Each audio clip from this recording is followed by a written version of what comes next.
siya. Was? Oo. Ayan o. CRT malfunction, bank 1. Ilisag sensor ani. Ayan, pagkataan na ito ng pyesa ron. Ayun. Be. So, ito. Oxygen sensor. Okay, so ito na guys yung binili natin na ano. Na tawag niya na bago. Yan, nagpulita tayo ng ano, sensor, bago na siya. So, mamaya check natin yung mayayari. Okay. Sige.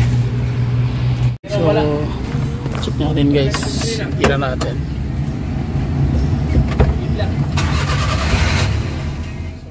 Palang araw guys, another client naman tayo na Suzuki Multicab Transformer na DA64, DA63. So, ang problema sa check engine ng unit. So, ang gagawin natin na samahan nyo ko sa basic pointers kung paano din ma-address yung issue. Okay, so simple lang to guys, amazing video lang ito, basic pointers para makuha nyo punto by punto kung anong dapat nyo gawin sa mga gantong instances na lumalabas yung check engine sa inyong unit, okay, na Suzuki. So kailangan meron kayong tools na akma para dito. Okay, so tara, let's start. O ganun pa rin, kailangan natin i-engine diagnose para matumbok natin kung ano yung problema. So tara, let's go. Check engine siya. Okay, so basic pointers pa rin guys. Once na ang unit nyo is tinatawag na multicab na transformer, so kailangan meron kayong ganito na engine scanner, kasi ito po yung nagre-reading na sa mga Suzuki. So kung wala kayong ganito, meron man kayong high-end na mga scanner, hindi nyo pa rin makukuha yung fault code. Okay, so yun po yung basic pointers guys na pinapakita sa inyo para makita nyo yung mga scanner na akma sa bawat unit. So kahit paano meron kayong ganito. Ansel brand na GP700, okay, GOBD, OBD2, EOBD. Okay, so kailangan meron ganito. Meron na bibili ito sa Shopee. Sa Shopee lang ako bibili ito guys para medyo affordable naman, kaya pwede gamitin. Okay, so tested and proven. So tara, brake test engine guys. Engine scan natin para makita natin kung ano problema doon. So tara, let's go. Okay, so gamit na ng DLC ilaw.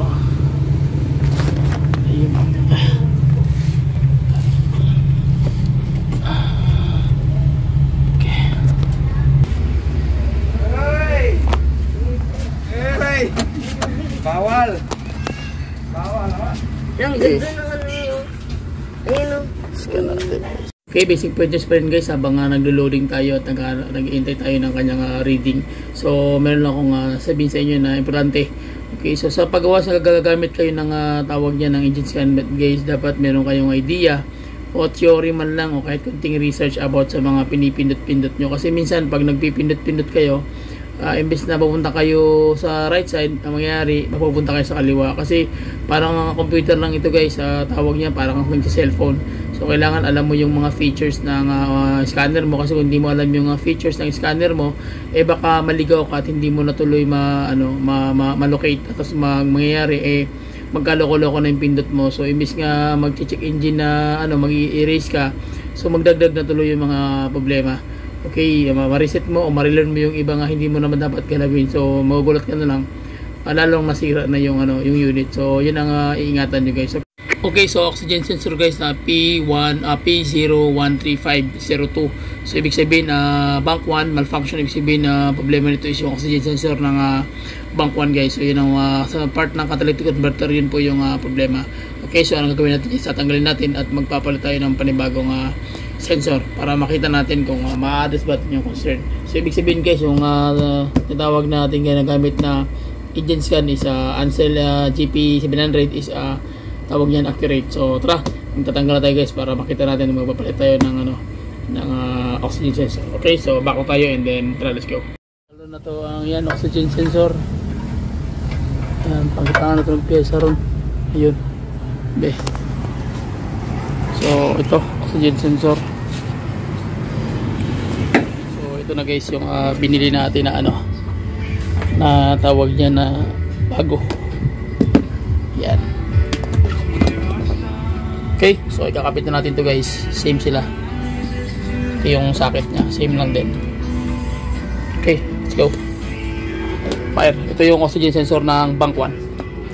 Okay, so ayan na guys, tawag yan, nagpulit na tayo ng sensor bago na siya. So mamaya check natin yung mangyayari. Okay, sige. So check natin guys, tira natin.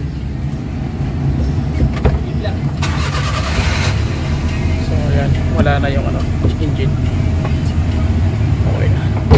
Basic pointers pa rin guys, once na nag-on na kayo ng ignition key on, tapos tawag niya na yung check engine nawala na, so hindi mo na kailangan na tawag yan, mag-erase ng code. So basic pointers pa rin once na nag-engine scan na kayo, tapos hindi pa kayo nagpapalit ng mga parts o ano pwedeng palitan, wag na wag kayo mag-erase code guys, kasi pag once nag-erase code na kayo, magkakaroon ng problema yung system. So ibig sabihin na-erase na yun, pero magiging na yun, history na lang yun siya. So hindi pa rin ma-address yun. Kaya kailangan mas maganda na nagpalit ka ng pyesa at hayaan mo kusang mawala yung code. Okay, ibig sabihin okay yung tira mo. So yung mga basic pointers guys, para hindi kayo mahirapan na magkabit at magtanggal ng check engine. Okay, so yung code nawala na.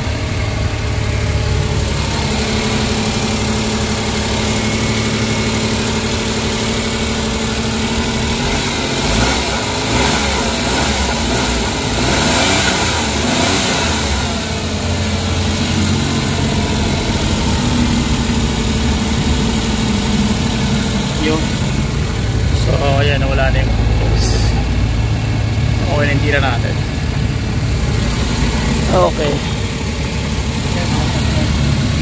di bago na yung sensor.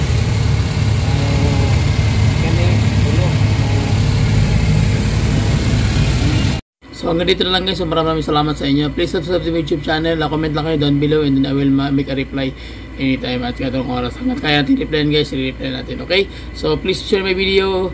Bye bye and God bless. See you. Alright. Okay.